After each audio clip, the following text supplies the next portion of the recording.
around the EU FTA.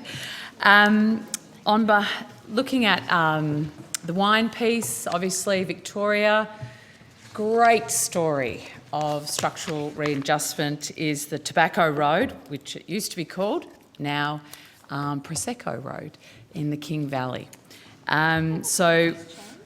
Yeah, things do change. Beautiful Italian forefathers there, Senator Fierravanti-Wells. So please, come on down, happy to host. So we know that the Australia-EU FTA could provide benefits to Australia, and we also know the EU is looking to take away long-standing legitimate rights to using plant variety names like Prosecco. Given the challenges grape growers and winemakers have faced in 2020, particularly in Victoria and in the Minister's home state of South Australia, smoke taint and the like. Now, the threat of tariffs from one of our major trading partners. What is DFAT doing to protect Australian winemakers and grape growers' legitimate right to use Prosecco and other variety names? Thanks, Senator McKenzie, and I'll get Ms Burrows to add to these remarks in a second. But just to frame it, we are in engaging with the European Union, working through their requests in relation to protection of certain names via a geographical indications framework. We've done that by publishing transparently for comment the list of terms that they sought to have protected, as well as working through a consultation process involving the possible framework for protection. In all of those cases, we have been very clear that Australia has not agreed to protect anything at this stage, and will only agree if and when we conclude an agreement that we believe is overall clearly in the benefits of Australia as a trading nation, and delivering requisite benefits to our farmers, businesses and other exporters. And we are very mindful in the consultations that any terms that are to be protected, we need to work closely with industry in Australia. And although it's a long list, it could end up being a very short list if we get to the point of protection.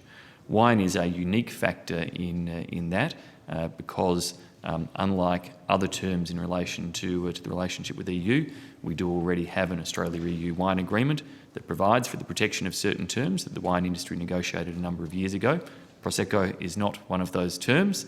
Our view, as I've stated publicly and clearly, is that the EU agreed on what needed to be protected a number of years ago, and there's no need to revisit that, and there are processes under that wine agreement that they could if they wished to. But I maybe said more than I intended to. So, Ms Burrows, is there anything that you need to add? They had actual T-shirts printed as a bit of a campaign when I was over there a little while ago. Thank you, Senator. Alison, Burrows, Chief Negotiator, EU FTA. I won't add to what the Minister said already on Prosecco, but you also asked what we're doing for the wine industry. So we're working very closely with the wine industry. We are trying to lower the tariffs for wine into the EU, and we're trying to make sure that EU requirements for wine imports don't become additional non-tariff barriers to their imports. Okay, so we know that Italy's approach in seeking to protect Prosecco was a cynical attempt to protect their own Prosecco producers. What is to stop the EU member states from doing similar things in the future, and what is DFAT doing to ensure this doesn't happen under the free trade agreement we're currently negotiating? So the EU has told us, they've given us a list which we published last year, and on that list are the 236 spirit names and 236 spirits names and 172 food and agricultural products names. Ms Burrows, is Scotch on that list? Scotch is on that list. Oh, my Tasmanian senators, where are you? You have Sullivan's Cove. However, UK has left the EU, and we are not negotiating with them as part of the EU FTA, so that you can imagine we've made that point to the EU. In terms of the EU has given us that list, we've published it. They've said that they will not change the list during the course of negotiations.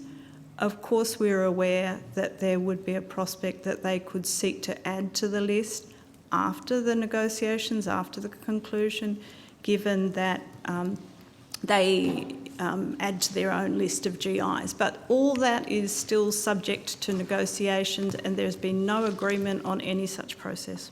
Excellent. And what's the level of engagement from industry? Not just wine, obviously. I know dairy's quite exercised about this. We don't want the EU agreement to be a red meat only winner. We're engaging with all parts of the agricultural industry. We do No, I appreciate that. through But what's the sort of the NFA level? So you publish the list. Everyone's busy growing. We've been in drought for a long time. We've had bushfires, smoke, taint. The level of engagement has been rich and Hi, and it's Excellent. started with I want me, some Senator. qualifiers, I have visited various dairy processors, dairy farmers, dairy industry groups.